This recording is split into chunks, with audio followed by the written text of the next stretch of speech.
کہ یہ جو صبر ہے، صبر، یہ ہمارا آخری حصہ ہے خطاب کا۔ میں امید کرتا ہوں کہ توجہ سے آپ سنیں گے۔ یہ جو صبر ہمارے معاشرے میں عدم برداشت کا ہمارا معاشرہ شکار ہے، بے صبری کا شکار ہے، اور ہر طرف سے آپ کو بے صبری نظر آتی ہے، عدم برداشت کا ہر بندہ شکار ہو چکا ہے، جس کی وجہ سے لڑائی جھگڑے فسادات۔ آپ دیکھتے ہیں کہ روڈ پہ گاڑیاں جا رہی ہیں، اچانک دو گاڑیاں رک گئی اور وہ ایک دوسرے دستے گریباں ہو جاتی ہیں۔ آپ دیکھتے ہیں کہ ایک بندہ گاڑی پار کر رہا ہے اور دوسرا بندہ گاڑی پار کر رہا ہے، اور وہ گاڑیوں سے اترتے ہیں، نہ جان نہ پہچان تو میرا مہمان، وہ ایک دوسرے سے گتھم گتھا ہو جاتے ہیں۔ ایسا آپ نے دیکھا نہیں دیکھا؟ آپ نے دیکھا ہے کہ یوٹیلٹی سٹور پہ یا بے نظیر انکم سپورٹ پروگرام کے لوگ پیسے لینے کے لیے جاتے ہیں، یا کہیں بھی ایسی جگہ پہ جاتے ہیں گورنمنٹ کا کوئی سرکاری آٹا مل رہا ہو، وہاں پہ لوگ لینوں میں کھڑے لڑ رہے ہیں۔ ایسا یہ نہیں ہے۔ ایئرپورٹ پہ یہی معاملہ ہوتا ہے، اسٹیشن پہ یہی معاملہ ہوتا ہے، اور اڈوں پہ یہی معاملہ ہوتا ہے، اور یہاں تک کہ آپ یہ دیکھیں کہ میلاد کی محفل ہو رہی ہے، اختتام پہ لنگر کا معاملہ آتا ہے، لوگ لڑ پڑتے ہیں۔ عرس کی تقریب ہوتی ہے، جناب پیر و مرشد بزرگوں کے عرس پہ لوگ گئے، جب لنگر کھانے کا معاملہ آتا ہے لوگ لڑ پڑتے ہیں۔ محترم حضرات، حالانکہ اسلام ہماری تربیت کرتا ہے، جگہ جگہ پہ تربیت کرتا ہے کہ آپ نے بے صبری سے کام نہیں لینا، آپ نے صبر کرنا ہے۔ ان اللہ مع الصابرین، اور صبر کرنے والے کا اللہ ساتھ دیتا ہے۔ مجھے آپ یہ بتائیں کہ آج اگر اس علاقے کا ایس ایچ او مجھے کہہ دے، آ کر مجھے تھپکی دے دے کہ شاہ صاحب بس آپ کو اب کوئی پرواہ نہیں، میں اس علاقے کا ایس ایچ او ہوں، آپ جناب آپ سے کوئی پنگا نہیں لے سکے گا، میں چوڑا ہو جاؤں گا کہ ایک ایس ایچ او نے مجھے تھپکی دے دی، ایک ایم این اے اگر تھپکی دے دے، ایک ایم پی اے تھپکی دے دے، ایک بڑے گریڈ کا آفیسر کوئی تھپکی دے دے، ہم یہ سمجھتے ہیں کہ اب ہمیں کوئی پرواہ نہیں ہے کہ اتنا بڑا بندہ ہمارے ساتھ ہے۔ مجھے آپ یہ بتائیں کہ ہم اللہ کے ماننے والے ہیں، ہم اللہ کے بندے ہیں، ہم نبی کے امتی ہیں، جب اللہ یہ فرماتا ہے کہ جو بندہ صبر کرتا ہے ان اللہ مع الصابرین، بس صبر کرنے والوں کے ساتھ، تو پھر ہمیں یقین کیوں نہیں آتا؟ آپ اس میری بات کو سمجھیں کہ پھر ہمیں یقین کیوں نہیں آتا؟ ہم بے صبری کا مظاہرہ کیوں کرتے ہیں؟ ہم عدم برداشت کا شکار کیوں ہوتے ہیں؟ ہم چھوٹی چھوٹی باتوں پہ کیوں لڑ پڑتے ہیں کہ جناب کسی نے گاڑی کی جناب تیز چلا لی، ہم سے آگے گزر گیا، ہم نے کہا نہیں نہیں نہیں، ہم نے ان کا جواب پتھر سے دینا ہے، ہم نے اس سے مقابلہ کرنا ہے، اب موٹر وے پہ ہم جناب گاڑیاں بھگا رہے ہیں اس کے پیچھے، کیوں؟ جناب اگر پارکنگ کا معاملہ آ جائے، کون سا قیامت آ گئی ہے؟ اگر آپ اس جگہ پہ گاڑی کھڑی کرنے کے نہیں ملے اور جگہ پہ مل جائے گی۔ محترم حضرات، یہ جو چھوٹی چھوٹی باتوں پہ آپ لڑتے ہیں، ہمیں کیا ہو گیا؟ کیا ہمیں اللہ کے اس فرمان پر، قرآن پہ یقین نہیں ہے؟ اللہ نے قرآن میں فرما دیا ذالک الکتاب لا ریب فیہ، یہ جو قرآن ہے، یہ جو عظیم کتاب ہے، یہ لا ریب کتاب ہے، اس میں شک کی کوئی گنجائش نہیں ہے۔ لیکن افسوس ہمیں ذرا بھی یقین نہیں ہے۔ بندہ کہہ دے تو ہمیں یقین آ جاتا ہے کہ میں آپ کے ساتھ ہوں۔ ادھر اللہ فرما رہا ہے جو تمام جانوں کا پالن ہار ہے کہ میں آپ کے ساتھ ہوں، لیکن ہمیں یقین ہی نہیں آتا۔ محترم حضرات، پتہ چلا کہ ہمارا جو یقین کا درجہ ہے وہ بہت کمزور ہے۔ ہم صرف اللہ کو مانتے تو ہیں لیکن اللہ کی نہیں مانتے، حضور کو مانتے حضور کی نہیں مانتے۔ جس دن ہم نے اللہ کی مانی ہے، قرآن پر ہمیں کامل یقین ہوا کہ اللہ کی ایک ایک بات جو ہے وہ حرف آخر کا درجہ رکھتی ہے، اور ہمارا ایمان ہے اس پر ایک ایک لفظ پہ، قرآن پہ، پھر میں یہ سمجھتا ہوں کہ پھر ہم اپنے قاتل کو بھی معاف کر دیں گے، پھر ہم جس نے ہماری چوری کی ہم اس کو بھی معاف کر دیں، پھر اگر ہم پہ کوئی آواز کسے کا ظلم کرے گا ہم اس کو بھی معاف کر دیں گے۔ کیوں؟ کہ اللہ فرماتا ہے ان اللہ مع الصابرین، صبر کرنے والوں کے ساتھ اللہ ہے۔ محترم حضرات، اس قدر لوگ عدم برداشت کا شکار ہو گئے، چھوٹی چھوٹی باتوں پہ لڑائیاں ہو رہی ہیں، فساد ہو رہے ہیں۔ آپ گاؤں میں جائیں، جناب عالی یہ فلاں کی زمین ہے، اگلا بندہ کہتا ہے اچھا اس نے میری زمین پہ قبضہ کیا۔ جناب چھوٹی چھوٹی بات پہ لڑائی شروع ہوتی ہے، وہ جا کر قتل پہ ٹھہرتی ہے، اور پھر جناب وہ ایک دوسرے کو عدالتوں میں گھسیٹ رہے ہوتے ہیں، اور ادھر آپ دیکھیں کہ 100 روپے کے پیچھے بندے لڑ پڑتے ہیں۔ دکاندار سے لوگ جاتے ہیں جناب راشن خریدنے کے لیے جاتے ہیں، 1-2 روپے جناب اس کے پاس کھلے نہیں ہیں، وہ کہتا ہے کیوں نہیں ہے، آپس میں لڑ پڑتے ہیں۔ محترم حضرات، اور اوورآل ہمارا معاشرہ جو ہے بے صبری کا شکار ہو چکا ہے، عدم برداشت کا ہم شکار ہو چکے ہیں۔ کاش کہ ہم نے طیف کا مقام جو میرے آقا حضور نبی کریم صلی اللہ علیہ وسلم پر کیا گزری، اور میرے آقا نے کس طرح صبر کا مظاہرہ فرمایا، اور میرے آقا نے کس طرح ان لوگوں کو دعائیں دی کہ یا اللہ ان کو ہدایت دے دے، یہ مجھے نہیں جانتے کہ میں کون ہوں۔ ہم حضور کی سیرت کو تو پڑھیں، ہمیں کربلا کیا پیغام دیتا ہے۔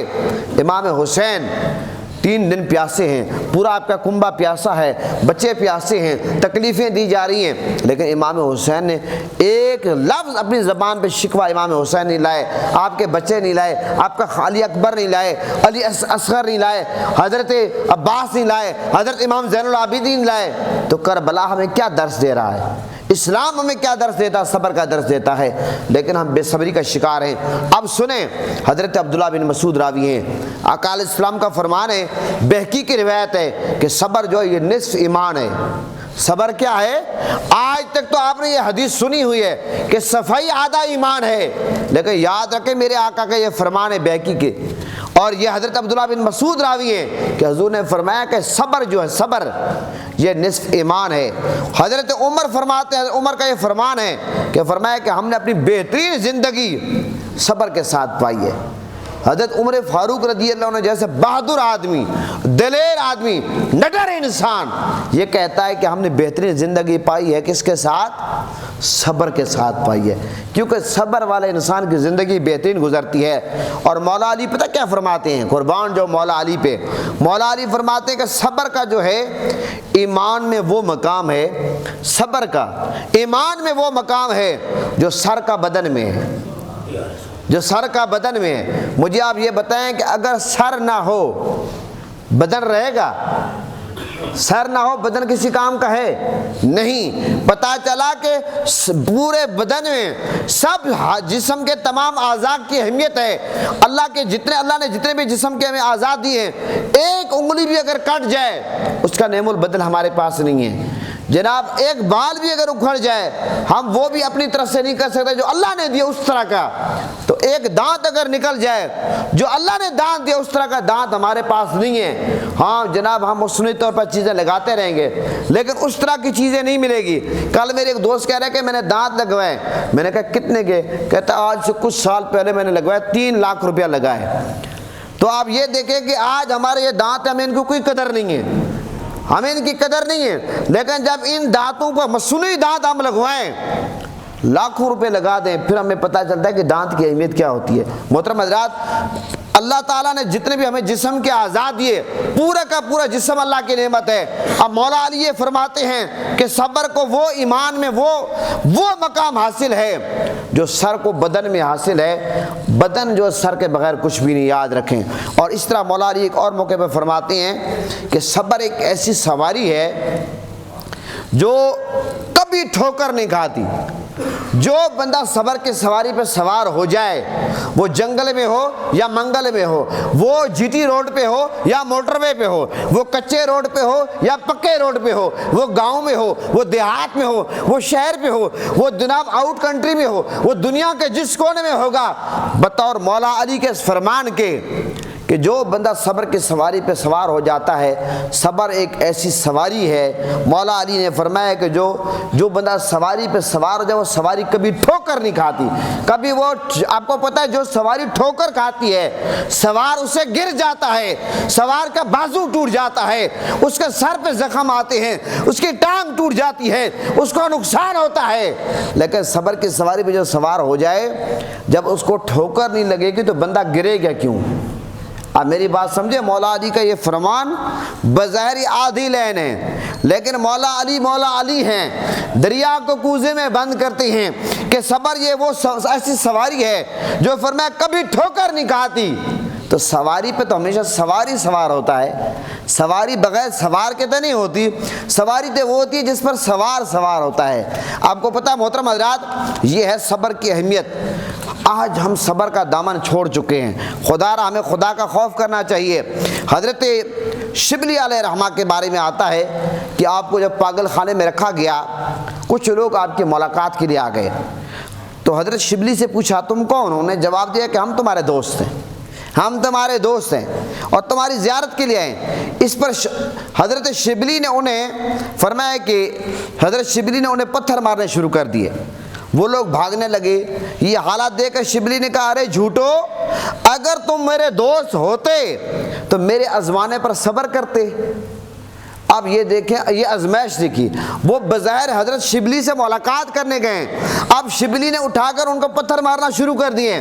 جب وہ بھاگنے لگے، شبلی نے کہا کہ آپ مجھے کہتے ہو کہ آپ میرے دوست ہو، اگر آپ میرے دوست ہوتے، یہ جو میں نے آپ کو پتھر مارے آپ برداشت کرتے، آپ صبر کرتے، صبر کا دامن ہاتھ سے نہ چھوڑتے، بیٹھتے، آپ تو ذرا ایک سا پتھر لگا بھاگ پڑے ہو۔ پتہ چلا کہ ادھر ہم اس پیغام میں آپ دیکھیں کہ آج ہم کہتے ہیں کہ ہم اللہ کے بندے ہیں، ہم نبی کی امتی ہیں، ہم مومن ہیں، ہم مسلمان ہیں، ہم فلاں ہم فلاں ہیں، لیکن چھوٹی سی کوئی مصیبت آ جائے، بخار ہو جائے، ہم چیخیں مارنا شروع ہو جاتے ہیں۔ جناب کو جانی مالی نقصان ہو جائے، ہم چیخیں مارنا شروع کر، نہیں، جب اللہ کے بندے ہیں، جب پھر کوئی بھی مصیبت آئے پھر ہمیں برداشت سے کام لینا چاہیے، صبر سے کام لینا چاہیے۔ محترم حضرات، اسی طرح ایک خاص بات میں آپ کے سامنے رکھ کر اپنی بات رحمۃ اللہ علیہ کے بارے میں آتا ہے کہ آپ صبر کے متعلق گفتگو فرما رہے تھے، اسی دوران ایک بچھو آپ کی ٹانگ پہ چڑھ گیا، بچھو آپ کی ٹانگ پہ چڑھ گیا اور اس نے کئی ڈنگ مارے بچھو نے، لیکن حضرت سری سکتی رحمۃ اللہ علیہ نے اپنی ٹانگ کو حرکت نہیں دی۔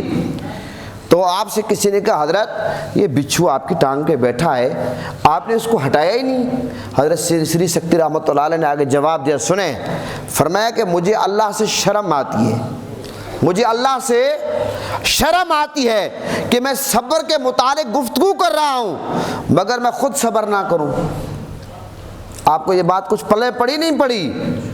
حضرت سری سکتی فرماتے ہیں مجھے اللہ سے شرم آتی ہے، مجھے اللہ سے حیا آتی ہے کہ میں صبر کے متعلق بات کر رہا ہوں اور ایک بچھو نے مجھے ڈنگ مار رہا ہے تو میں اس وقت بے صبرہ ہو جاؤں۔ محترم حضرات، صرف بولنا نہیں ہوتا، عمل کرنا ہوتا ہے۔ یہ جو ہمارے قول اور فعل کا تضاد ہے اس کو ختم کرنا ہوتا ہے۔ اس لیے صرف بندہ کہہ کہ جناب میں بولتا رہوں، بولنے سے کام نہیں چلتا۔ جو کچھ ہم بولیں، جو کچھ ہم سنیں، اس پر ہم عمل کی کوشش کریں گے تو یقیناً ہمیں بہت زیادہ محترم حضرات کامیابی ملے گی۔ لہٰذا اس دور میں ہمیں کوشش کرنی چاہیے، ہر دور میں آپ کو پتہ ہے، آپ تمام احادیث کو پڑھ کر دیکھیں، سب سے زیادہ آزمائشیں، پریشانیاں، دکھ، مشکلات کا سامنا، دشمنوں کا سامنا انبیاء کو کرنا پڑا، جو اللہ کے نبی ہیں، جو اللہ کے پیارے ہیں، جو معصوم ہیں، جو گناہوں سے معصوم ہیں، پاک ہیں، لیکن ان کو سب سے زیادہ تکالیف کا سامنا کرنا پڑا۔ پھر آپ صحابہ کرام کی زندگی کو پڑھ کر دیکھیں، کیا صحابہ کرام نے فاقے کیے، کن پریشانیوں کا سامنا کرنا پڑا۔ پھر آپ اہل بیت کو پڑھیں، پنجتن پاک کو پڑھیں، پھر آپ اولیاء کرام بزرگان دین کی زندگی کو پڑھ کر دیکھیں، کن کن مشکلات کا آج جو یہ بڑی سرکار علیہ رحمہ کے مزار اقدس پر جنگل میں منگل لگا ہوا ہے، یہ جو بڑی سرکار نے یہ جناب چور پور کو نور پور بنا دیا ہے، تو مجھے ایسے نہیں کہ پہلے ہی ایسے تھا۔ بڑی سرکار کی چلا گئے، آپ شکر پنیاں بھی موجود ہیں، پھر صحابہ پہ آپ کو پتہ ہے موجود ہے، جناب اس پہاڑ پہ موجود ہے۔ پتہ چلا کہ بڑی سرکاروں نے بڑی محنتیں کی ہیں، یہ تمام کے تمام جو بزرگ گزرے ہیں، اللہ والے گزرے ہیں، ان لوگوں نے بڑی تکلیفیں کی۔ میرے آقا نے کیا فرمایا کہ جو مجھ سے محبت کرتے ہیں وہ کیا کریں؟ جب حضور کی بارگاہ میں یا رسول اللہ میں آپ سے محبت کرتا ہوں، میرے آقا نے فرمایا فقر کے لیے تیار ہو جاؤ، فقر کے لیے تیار ہو جاؤ۔ تو پتہ چلا کہ یہ مصیبتیں آتی رہتی ہیں، کبھی اللہ تعالیٰ اولاد نہیں دیتا، اس پر بھی صبر کرنا ہے، کبھی اللہ تعالیٰ اولاد دیتا لے لیتا ہے، جوان بیٹے بیٹیاں، اس پر بھی صبر کرنا ہے، کبھی اللہ تعالیٰ اولاد دولت نہیں دیتا، کچھ بھی گھر میں کھانے پینے کو نہیں ہے، اس وقت بھی صبر کرنا ہے، اور پھر اللہ تعالیٰ بعض اوقات دولت کے انبار لگا دیتا ہے لیکن وہ اللہ تعالیٰ دولت چھین لیتا ہے مختلف طریقوں سے، اس پر بھی صبر کرنا ہے، کبھی اللہ تعالیٰ عزت دیتا ہے، مقام دیتا ہے، لیکن پھر اللہ تعالیٰ وہ اچانک وہ مقام لے لیتا ہے، پھر اس پہ بھی صبر کرنا ہے۔ لہٰذا ہمیں ہر حال میں صبر کرنا چاہیے۔ چھوٹی چھوٹی باتوں پہ لڑائی جھگڑے، فسادات، قتل و غیرت، طلاق کے کیسز، مجھے ثالثی کونسل والے کہتے ہیں کہ شاہ جی سینکڑوں کیسز ہیں اسلام آباد کے طلاق کے، کیوں؟ کیا عدم برداشت کا شکار ہو گئے، تھوڑی سی بیوی سے بات ہوئی، جا تجھے طلاق ہے، طلاق کو لوگوں نے مذاق بنا دیا ہے۔ اسلام کے جائز کاموں میں